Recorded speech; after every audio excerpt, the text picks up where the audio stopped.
Hello everybody out there, and welcome to another episode of the Talk That Talk Show with me, Barry Holmes. We are here for our Sunday edition of the Talk That Talk Show. I was not able to record this past Friday because we had to attend not only my sister's birthday, big shout out to her, we had to celebrate. We'll get a little bit later into that. But I also had to attend my good friend Bones' birthday party. Big shout out to him. And I think that the big thing that kind of like brought me to the happiness of that Friday and taking the Friday off to still give you guys an episode of the Talk That Talk Show. But like I had talked before about, just valuing their friendships and taking advantage of those opportunities to, check in with our homies and see how they're doing. And to be able to get invited to Bones' party, and then for people that don't know, it's BonezBrimz. He's one of the biggest hat, I guess you could say pin creators in the hat game right now. And he had invited me, and to be able to get invited to that party, it was dope, man, because it kind of solidified, where I kind of stand within the hat community too. So, we always joke around because people don't realize that my real name in the actual hat community, so they're always calling me Catmaster B. So they're like, yo, Catmaster. So it's dope to kind of like be in that world, but oftentimes I leave that realm once we leave the stores and once we leave the block after a hat drop. So to kind of like have a situation where Bones literally brought all of us together, like all the big Jersey hat collectors, resellers, just people that we kind of grinded with together in the game, for years now. It seems like, for us to all collectively be there and enjoy time away from hats, but the fact of hats bringing us together, it was just a great event to be at. And I tried oxtails for the first time, which was really good. He had some fish. His mom did an excellent job of making and catering the food to the place. And I feel like a lot of times when you get those home cooked meals at those parties, man, it's the best. The drinks were flowing, but like I said, above all, to be able to spend time with Javi Caps, Head Stash, JR, Jump Out, my boy Kenny Lou. I appreciated that time that we got to spend together, and especially afterwards to then go hang out with my sister, to see her just truly happy with TK, which is her boyfriend, and having them just be comfortable in their new apartment, and just to be a part of that, and then to celebrate with them. It really just shows the growth in not only them, but just in terms of how strong the individuals are within our family, man. And my sister, she's has a lot to be proud of, and coming into another year. So I'm just super proud of her. So it was a good weekend of celebration. We had, like I said, Friday was really booked up, which then led into Saturday, which was the surprise birthday party for my sister. Big shout out to everybody that showed up for her at Brownstone. It was a lot of fun, man. We had a lot of the friends come out, like Jeff, Theo wound up coming out. Big shout out to him. Was it Eric from our bowling team, Vinny Booker, Ishabad Crane, all the people that, kind of had some sort of, influence for Touri, now that she's been home. It was great to, bring everybody together. And I feel like, oftentimes it's, funerals or, tragic events which kind of brings everybody together. But, at the same time, to be able to have a positive event and something very joyous to bring everyone together, it was dope, so, to have Bones' party and then my sister's party back to back, it was a lot, so I wanted to make sure I could give 100% of myself to those people that wanted to celebrate with me. And at the same time, I also wanted to, give you all an appropriate time and give you guys 100% of me. Big shout out to Tynell Tate, who's tuned in on our Facebook live stream. Also, Brian Bloom says, I can't listen currently, but you better talk that talk, Bigfoot. The vibes always.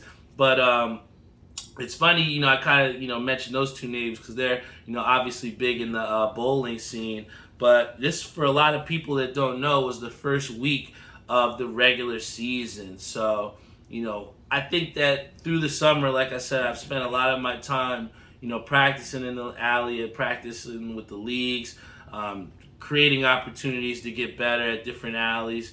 So, this regular season right here, this is kind of like, and even the UBA season, which Tyno Tate is, in charge of, I've really just had a completely different outlook on this season. And I think that when you put the work in and try to, make the preparation to get better, it really makes for vast improvement, And I couldn't do that without practice. And, one of the things that I thought I could get over was, in years past, that, just going to league is your practice. But, we've really, put in some time to set up practice times, whether it be with the team, whether it just be with a couple of friends. Big shout out to Barry Holmes, who came all the way from PA, not only to celebrate our sister's, birthday, but then to come out and watch us practice. We've really set up, it seems like Sunday seems to be like our practice day. And, each and every week it seems to get more and more people that want to come and practice with us. And today was one of the best practices that we had, because our boy Lenny wound up shooting a practice 300. And, yeah, he won't get a ring for that. But, it's something about, practicing, and it's something about putting forth the work to gradually get better. I don't think anybody just comes out and just thinks that they can just go out and be successful without working on their craft. And it was funny because we had a situation on Wednesday where I didn't put out my best performance. I really didn't. It was, tough conditions. I wasn't used to being at Greenbrook again. Big shout out to Tim Sikora. I think he'll like this story. But, it was tough conditions. And the thing was, me, my dad, we struggled that night, but we just kept fighting, and we had a great team outlook on it. We kept each other up, kept each other in it, and we wound up taking 7 out of 9 points in a night that we really shouldn't have. But we had a chance, right? We had a chance in the third game to completely sweep. I waited an entire year to tell this one girl that's on that team, who kind of antagonized us last year as far as not bringing out the brooms on her. But I was so, focused and locked in, and really wanted to, sweep these guys, because, something about them, I just like beating them, There's, when you have competition, you have people that push you to your limit and push you to be better. It's so exhilarating when you beat those people, And I really wanted to sweep them so bad, but me and my dad, we missed the 10-pin. I choked, he choked, and we wound up only taking 7. But, my sister she came to the alley and came to watch us bowl. And she was kind of antagonizing me a little bit, kind of rubbing it in my face, saying how she could just come out here, no practice. And she's kind of downplaying that my boy TK had practiced over on the other side, even though they were drier or not favorable conditions. She thought, oh, hey, you might not be getting good practice. That you were just doing nothing if you didn't know what you were doing. So I just wanted to get to her to understand that, anytime you get on the lanes, any type of reps that you get, they're important. And to relay that outside of just bowling as well, too. But anytime you take time out to perfect whatever it is, your craft, your passion, whether it is using your hands to build your own dreams, whenever you take that time out, that shit is meaningful. It means something. So when it came down to it, me and my sister were going at it. And I was like, you know what? You think you're so good? Lace them up. Lace them up. So we went head to head after bowling in league. And after she said she didn't really need the practice, and her first shot she threw was a gutter ball. And I knew I had her at that point. And we had a good match. I wound up beating her. And Tim actually kind of egged me on a little bit too, because he bet $1 that Touri could beat me. And even though it was just $1, like I said, I'm somebody that doesn't really need that much fuel to kind of get me motivated. So when I heard my own boy was betting against me, I had to prove a point not only to Tim that, I still know what I'm doing, even though I didn't bowl that good. But I also had to prove to my sister that no matter what practice you put in, it is important, you know? Tim says 2 weeks, me and my B-Day girl versus you and Pops. Oh, okay. So he wants to have the 2v2 matchup. I don't know if you want that smoke, Tim. He said, what dolly donkey dollar? But like I said, overall, the whole point of that story is, you're going to have people that are going to push you, but it's important to also push them in the right direction as well, too. So little did my sister know, my whole point of, kind of going head to head with her was not only to prove that practice is important, but just to get her out to practice again. And, in these, times of getting her to practice and bowling against her and pushing her competitively, now she's entered herself into a league. So, again, what we do competitively can motivate so many other people as well too positively, and that's why these team practices that we've done on Sunday and really collectively just trying to get better together and having a community of people that want to put you in the right direction. It's almost like those MMA gyms and why they have like such pride, when one of their fighters gets the belt or something. I remember when I was in college, this one guy, Nick Brady, big shout out to him. He was like one of the better offensive players on our college basketball team. But I made it my point every single day to just kick the shit out of him defensively and show him that, he wasn't shit, because when I was in Jersey, playing basketball against people that were multiple years older than me, nobody cared what your stats were in summer league. Nobody cared what you did scoring-wise on your AAU team. Can you defend and can you score? And, I really took pride in that, and that's how I was able to earn one of those walk-on spots, many years ago, it seems like. So, I've always kind of carried that chip on my shoulder, and, I know that to get where I want to go, I need to start working harder. I need to outwork the next person, because it seems like when you're not out there practicing or you're not out there doing your best, someone else is grinding out there, and I don't want to be a step behind. And, today, earlier, Theo said 300 is crazy. Our boy Lenny threw a practice 300 game. In that same game, I think I shot like a 248. And then the game before that, he shot 278 and I shot 268. So it's like, in practice, working on certain things and having a purpose for practicing, having to do things that you want to get to where you got to go. A lot of people try to skip the steps. And, with this season, I'm just not trying to skip any steps, man. I'm just trying to be a person that practices what I preach, not to use the word practice again. And then my boy Lenny here, he said he don't want the smoke, bro. Yeah, it was funny because I don't want to say names because I don't want to embarrass him. But me and Lenny, one of the teams backed out, so we wound up bowling the blind at the time. But to the left of us, a pair of bowlers was waiting on their opponents to show up, and in the process of waiting, Danielle kind of said, well, if you guys want, you can bowl Barry and Lenny if you guys just want to bowl somebody. And the guy kind of ducked. He's like, I think I'm good. We're gonna wait for the opponents, And it was like that where me and Kenny were like, oh shit, they really don't want the smoke from us, man. So I think that having that confidence not only in those interactions, but the practice leading up to that has given us that confidence, But also, I think the confidence needs to get back with my New York Metropolitans, man. We, did relinquish first place at some point during last week. We all know that. We've had to accept that. But, what you do in adversity, shapes what you're going to do long term. And, what we've seen is Brandon Nimmo, he homered in the game today. He's been one of those consistent pieces that, through the various struggles that the Mets have had, he seems to be somebody that I see that they have to re-sign, Seeing Max Scherzer going down and not 100% healthy, yeah, that definitely hurts us. I think he's going to miss, at minimum 2 starts. But I don't want to see them do what they did with Jacob deGrom last year, where it is, bringing him back too early so that, he's not ready come postseason time.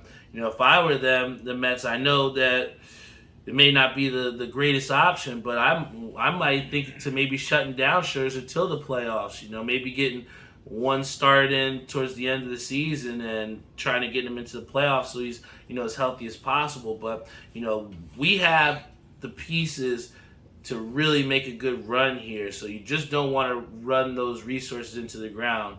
I've seen, Vogelback hasn't been in the lineup. We've seen Marte's gotten injured. So those pieces like a Tyler Naquin, like a Darren Ruff, they're going to need to step into those roles that we needed them to be. We saw Escobar came back and he's hit a home run today too. So, if the role players for the Mets can do what they need to do, I'm not concerned even if they don't win the pennant. Do we want to win the NL East? 100%. But I guarantee you that no team in the NL East, no team in the National League, whether that be the Phillies, whether that be the Brewers, whether that be the Cardinals, no fringe team wants to see a Jacob deGrom in a wild card winner take all game. Tim says, Barry, excuse my lack of knowledge. Where do the Mets is in the wild card? So right now, the Mets are actually, because the Mets beat I think it was the Pirates we played today. I know we beat the Miami Marlins. So because they beat the Marlins today, and because the Braves lost their game to who they were playing, we actually picked up a game on them. So we're a game and a half over the Braves. But like my boy Big Henry said, the Braves are a team that seemingly always finds a way to win, especially late in season. So, this is around that time where they're making a push, and especially to lose Freddie Freeman and you still competing for the pennant, it just goes to show just how great that supporting cast was around him and just how good the Braves really are. But, like I said, I'm really excited to see what the future is going to hold. This time for baseball is one of the most exciting times. Every game matters, whether you're playing the Reds or whether you're playing the Yankees. Every single game matters, and you're checking to see what the other team's doing, to see whether you moved up or moved down. But I promise you, this end to September is going to be one to remember for the MLB. And then finally, as we're starting to conclude the MLB season, it's so exciting to finally have the NFL back. I must tell you, even I missed that. Checking my fantasy team, even though I didn't do shit today in fantasy. It was still good to, check your lineup and, see some hard hits and some great catches. Football's back, guys. I'm so excited.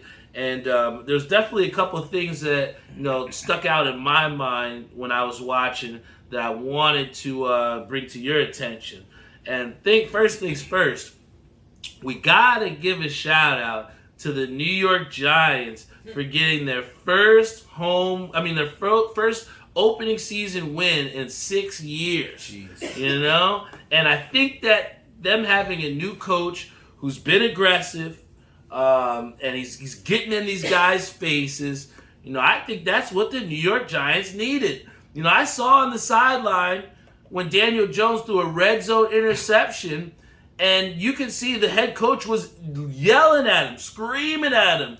I feel like a lot of times these coaches are so scared to get into these professionals' heads and dig and just, ream them out to, build them up and get them better. You don't really see that on field because just all the cameras are watching.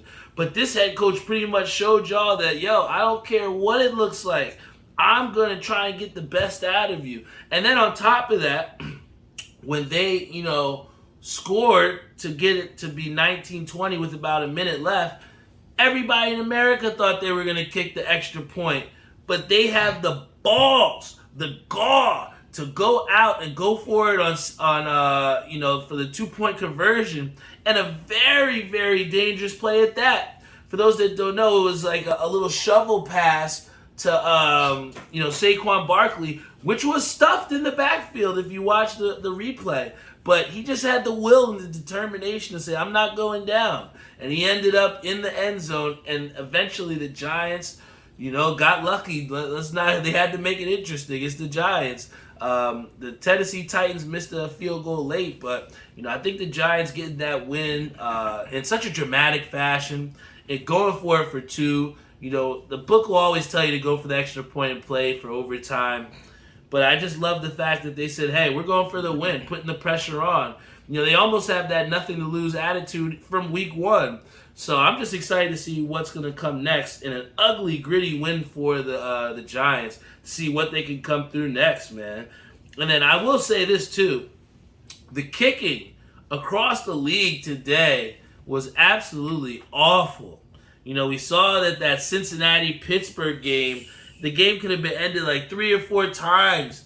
Minka Fitzpatrick gets a tipped field goal to send the game into overtime on an extra point. The Bengals could have won the game, and he blocked the extra point. It was crazy, man. I've never seen it seem like so many missed field goals, this season. I don't know if it's something with the laces or, the wind. I have no idea, but we saw a lot of missed kicks today, and it really kind of shows me that, these games are going to come down to the nitty-gritty, and if it's so close off of week one and so many games, I think the only real blowout games were, the Chiefs game and the Jets game. Everything really went down to the wire, so that just goes to show you a lot of teams got better in the offseason. Everything has gotten competitive. Even the Jaguars were competitive. They might have blown the game, but they were still in it. So, I think that across the board, we're going to have a great season of football to look forward to. The Chiefs' offense still looks super dominant, even without Tyreek Hill. If you got Clyde's Edwards-Helaire later in rounds of fantasy, I know you're happy. I'm sick at myself because I had him, but I had him on the bench over Najee Harris over him. So, even with Najee getting hurt, I might have to look to starting Clyde Edwards, man. Patrick Mahomes looks, in that time that I saw him playing today, it just looked like he was more under control and not really doing too much that he needed to. I think that a lot of times Patrick would get himself into trouble trying to make the big play all the time, trying to be the Patrick Mahomes that we were so happy with, and trying to do things that we've never seen before. Today we just saw a very good quarterback play quarterback professionally, and I think that shows to his maturity. After winning a Super Bowl, after losing, after not making it to the Super Bowl, he's had all of these world of emotions and ups and downs throughout the course of 3 years, which takes people an entire career to even achieve. So, Patrick Mahomes is definitely going to be leading our Chiefs offense for a long time, and to see them do well against the Arizona Cardinals today, it only proved us that he still, gave the how could I say, the faith back into the Chief fan base that our offense will be okay without Tyreek Hill. And then also to see the Chargers, do what they did against the Raiders. I mean, I tell you what, man, the Chargers with Justin Herbert are dangerous. I know that Keenan Allen got hurt, but I like what I see from that team defensively. They're aggressive. They're trying to force turnovers. We've seen that the cornerback, especially for Asante Samuel Jr., is very elite. And if they didn't have that collapse at the end of last season, we might be talking about a different postseason last year. So, to see the Chargers win today, they're going to have a tough game on a short week against my Chiefs on Thursday Night Football. I think that's going to be the game of the week. I can't wait for that Chiefs-Chargers game because it's going to be a true litmus test of just where these two teams are on week 2. How much better have they gotten better from last season, And then, to see a tie from the Colts and Texans, we don't really see ties too often. And that's why, again, it speaks to what we're talking about with the poor kicking. I'm just flabbergasted at the amount of kicks. I saw I think on fantasy football there was like not that many double-digit kickers aside from maybe Carlson on the Raiders.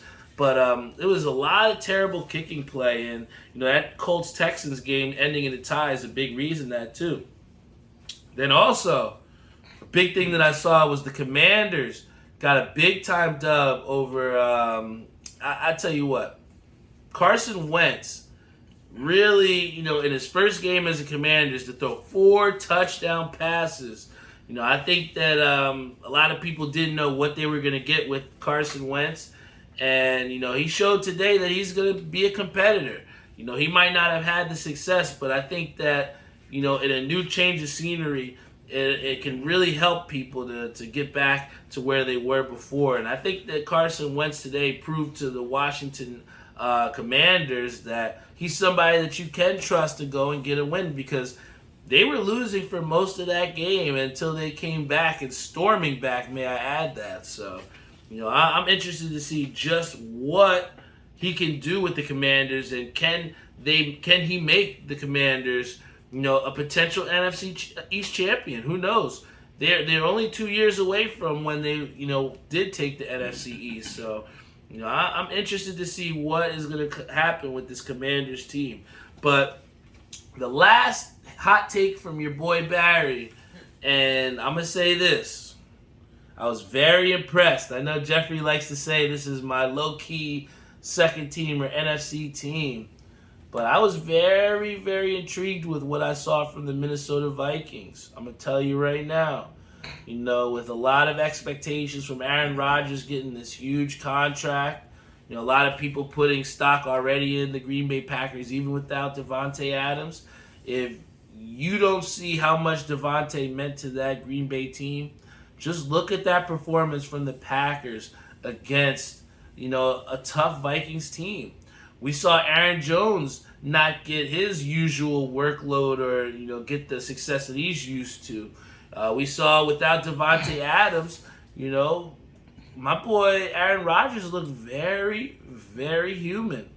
I think that a lot of people were wondering whether they should take Aaron Rodgers high, whether he should still be one of those elite top 10 quarterbacks. But I was mesmerized to see just how much he was struggling out there and just how basic the Green Bay Packers looked. I know Carl's not going to like to hear this one, but right now it looks like, the Vikings may be one of those, sleeper teams to take the NFC. I know a lot of people aren't investing stock in them, but, on a day that Dalvin Cook doesn't really eat that much, they still found a way to blow out the Green Bay Packers. Justin Jefferson looked like a man that was possessed out there. I mean, every time I was looking, it seemed like he was scoring another touchdown. But, I think that the Vikings are really a team to keep your eye on. Last year, they were in so many games that they just lost close games at the end. So, can this be the year that the Vikings turn the page and start, closing out games? But, as I close out this show, I definitely do want to show you guys 2 hats from the drop that I was super happy about copping. I had a chance to get the hype hat. It was a Boston Red Sox candy-inspired hat by My Fitteds. It was really dope. But, I had the chance to get it in a bigger size. But I decided to go with 2 other hats that were also Panics with that drop. So, I wanted to show you guys 2 hats that I picked up from the My Fitteds drop this past weekend. And the first one that we're going to start off with is this really dope Silent Hill hat. This Silent Hill hat was actually what I copped after, like I said, I looked out and I was like, you know what? I think I'm going to just go with this one instead of that Red Sox. Even though people were asking for a very high asking price on those Boston Red Sox, I still see a lot of people trying to push them. But this hat right here was absolute panic. For those that can't see, it's got the corduroy face to it. All right. We got the big time M's logo with the mint under visor. And if you played the game on PlayStation, this was one of the scariest games that was on PlayStation back when we were kids. So they did a great job capturing it. This was panic. You're not going to see too many people with this hat. Big shout out to My Fizz, John Jay. You know the vibes. But the one that I actually caught for myself, which I thought was the best hat of the pack, was this Kinston Indians hat. I'm telling you, this is inspired. I think this is inspired by the Krispy Kreme donut. but it's got the red undervisor. But this hat right here, I couldn't wait to put it on. It had the feather side patch, but this one was Panic. I had to cop this one for sure. I got some of the pins on it. I'll show you guys who I was highlighting here. I think this is the BonezBrimz Chuck Chavo collab pin here. Obviously we got the Talk That Talk Show pin. Might have to do another run of these sometime. Then big shout out to my boy BonezBrimz. He gave this to us to celebrate his birthday. Gotta love how it's shining. We got my boy Jump Out LO on here, the LK, the Lord knows. We got my Catmaster B pin here on the back of it, obviously. Then we got the OG Brimbender. This was his champ pin after he won one of the Hat Club battles. He released that pin. And then finally we got the Not For Sale, which was the very first pin that me and Kenny really sold in stores that had some huge residuing effects, man. Because once we released that Not For Sale pin, everything else took off for us. So, this hat, I'm telling you, this was a really dope hat for me. I was happy. I always am a fan of a big, good, nice minor league hat, and the patch was chunky on it with the feathers. So, hey, I love my hats, guys, so I was happy to score on something that I really wanted. And that about does it for us here at the Talk That Talk Show. I'd love to talk to you guys all day, but I do have to watch this Cowboys-Buccaneers game. I got to see if I'm going to end this night 0-2 or 1-1 in fantasy, because I tell you right now, it's not looking too good for your boy with Talk That Talk Show as GM. But, thank you guys so much for tuning in here to the Talk That Talk Show. Every single Friday, and even those Fridays that you don't get it, I'm still going to come some point with a new episode for you. And I was just happy to come here amidst my schedule, being a person, being a human being, to still make time to give you guys what you deserve, which is an episode of the Talk That Talk Show each and every week. Follow us on Instagram. Check us out. Subscribe on YouTube. We got our website, talkthattalkshow.com. We're on Spotify, Google Podcasts, Apple Podcasts, iHeartRadio, Stitcher, you name it. We're on all major streaming platforms. Tell a friend. I've been trying to get back in the lab as far as creating. We had the Break the Bank jerseys that have been getting a really, really good response from those people that have been in the bowling alley. So thank you to everybody that continues to rock your Talk That Talk Show merch, whether it's in the bowling alleys, whether you're on the street, whether you're my aunt chilling watching the show live here. It's really dope when I see people rocking the merch and rocking our stuff, and it means something to me. So like I said so much, guys, I appreciate you so much. Keep tuning in. You never know what you're going to get here at the Talk That Talk Show, but just know that we're going to keep getting better each and every day. And I'm going to come at you with a quality episode of the Talk That Talk Show every single week. So thank you so much. We got our boy Royalty Crown says, talk that talk and you walk that walk. That's right, man. You got to be an example, and you got to believe and be the things that you say that you are, and that's what I believe in. And with me rocking consistency on the shirt, that was a statement. And that was, something that, I've really tried to help propel me in all aspects of my life, Nothing was ever done without consistency. So, just think about that as we go into this week. Stay consistent, keep grinding, and hey, let's get it, man. There's another week ahead of us. Let's stay productive, and let's have some success out there. Love y'all, and see y'all next week.